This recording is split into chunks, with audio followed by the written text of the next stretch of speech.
Hi sewing friends!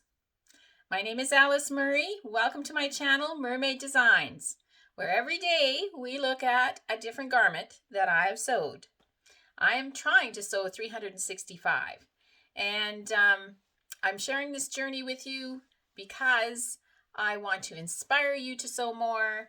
I want to share tips and I want to be a cautionary tale for things that don't go right. And I want to have some fun with you. I really enjoy sharing my journey with you and all of your kind comments and your great suggestions and all of you who have told me that you've pulled out your sewing machine because you've been watching me. That is great. So this week, what we are doing is we are sewing the trends. We are using Busbee style, Erin Busbee's channel, her YouTube video, the style trends of 2021. Her channel specializes in fashion for women over 40 years old. Because I am over 40, way over 40. And yeah, there's some things I'm long past wearing. I never did wear them, actually. I've always dressed like an old lady. Good thing I'm an old lady now. So the trend that we are talking about today is black and white. Black and white is big for 2021. So I looked in my stash. What did I have that was black and white? And I had several different pieces of fabric. The thing, I talked about this yesterday, but the thing that makes this challenge especially tricky, as did the wearing red, as did the winter capsule wardrobe, is I cook up these ideas and then I look in my stash and see what I have for patterns and fabric. I don't plan it weeks in advance and go to a fabric store and buy fabric. No, that would be way too easy to do that. No, part of the challenge is I think, okay, I have to make something black and white, and now I have to look and see what I have that is black and white. So what I found was this very heavy, it is a cotton, what is it? It is a polycotton. It was $6.99 a meter. I got it from Fabric. I purchased 2 meters.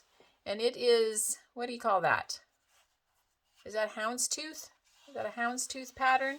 It's a very fine black and white houndstooth pattern. And it is a very heavy cotton.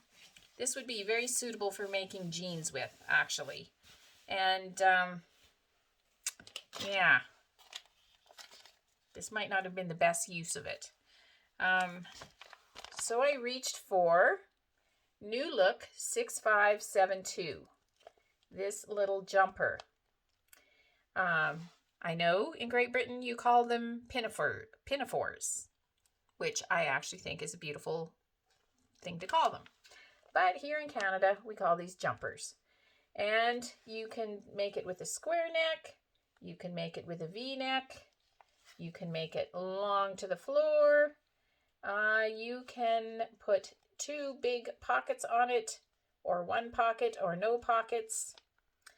The short version looks quite short.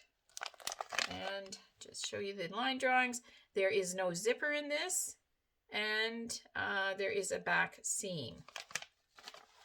And the suggested fabrics for it are shell lace, cotton types, double knit, lightweight denim, which is what I would call this. So lightweight linen types, pinwool cord, twill, lightweight wool types, allow extra fabric for matching plaids or stripes.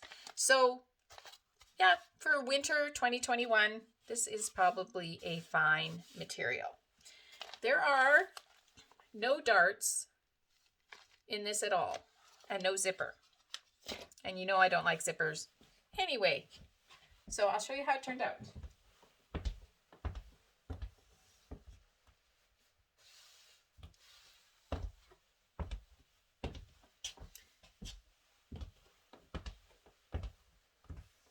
So again, I styled it with the black tights and the black boots, and with a little black top that I refashioned. And I can link the video for this refashion in at the end of this video. So it has big pockets. I love the pockets. There's buttons on the pockets, so you can't just walk around with your hands in them, but you could certainly carry something in there. And they make quite a nice, I think it's quite a nice design feature, having the pockets on. The interesting thing is my husband wandered into the sewing room when I was making this and looked at this, and he said, "You know that's ugly. You know that's ugly even before you start. Why would you even start making something that is that ugly?"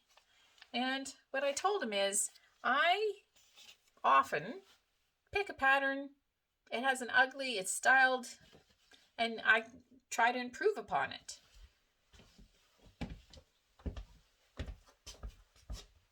And that's actually part of the fun.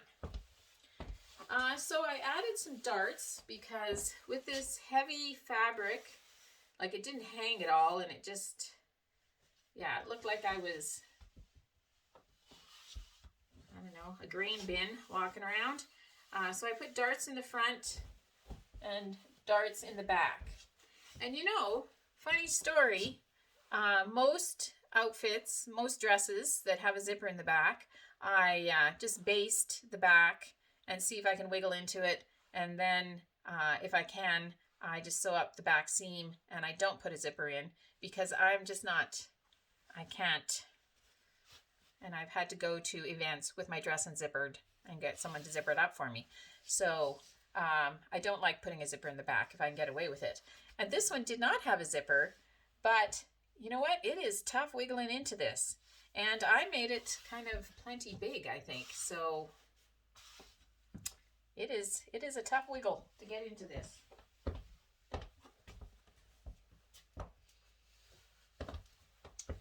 I just machine finished the bottom hem. The V-neck has a interfaced facing in it, and so do the arm holes. And this week we've been talking about sleeves, and actually having interfaced, when they're sleeveless, having it interfaced, I actually think that is a very good way to finish them. That you can just fold it over and sew it, but I don't think that looks as crisp than as, you know, if you put a facing in. So I was happy this pattern had a facing. I also, before I put the facing in, I tried it on, and it desperately needed bust darts. That it was very pokey outy right here.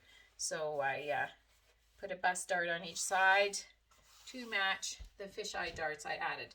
The only problem is with this pattern, with this houndstooth pattern, the darts are very kind of obvious.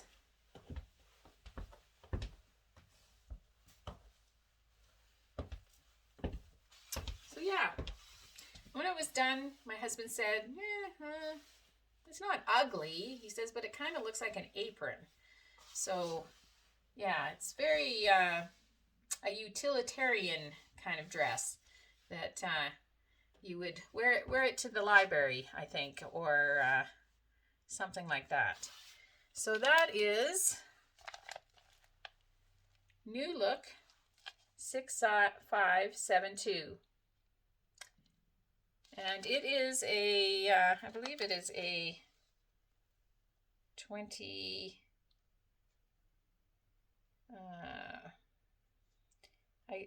they hide the numbers oh so well, but I think it is a recent release.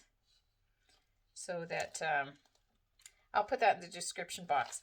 And that was the thing I wanted to mention. I wanted to mention two things in my grateful thread. One, I am grateful for the attempt of making things that are ugly prettier. That like for me, that is a lot of enjoyment to see what I can do to improve upon a pattern, or and that's why I like refashioning so much too. You know, adding your own twist on a thing and making it lovely. I like doing that. And the other thing I wanted to mention is, I don't know if you have caught on, if you've noticed, but in the description box of each make that I do, I talk about the story of the garment, because there is always a story behind every garment. I talk about the fabric, the pattern, the construction, how it went, what was tricky, what was easy on it. I talk about the sizing of the pattern. This pattern is US 8 to 20, and I believe it fits kind of small. I talk about kind of my final word and advice, what I ended up thinking of the make in the end, which is often influenced by, after I put the video up and you give me lots of comments, it influences my final thought on a garment, I can tell you that. I often like things a lot better after I've seen them through your eyes. And then I also offer advice kind of specifically for beginner sewers, because I consider myself a beginner. I've been sewing for about 2 years, and you know, there's things I wish I knew, and so I add that. And then I always end with a grateful thread, which is either a sewing tip or just something in general that I am feeling grateful for. So if you haven't been checking out my description box when you watch the video, there's a little arrow on the side you click down on. I would suggest, if you're interested in the garment, that you also check out the description box, because it'll give you lots more detail on how to sew that garment. Plus, this week, while we're sewing the trends, I'm also linking Busbee Styles 2021 trends, the link to her YouTube post about that. So you might want to check that out just to see what it is and why I'm doing it this week. And I hope that you are sewing, because sewing is so much fun. Come and see the trend tomorrow.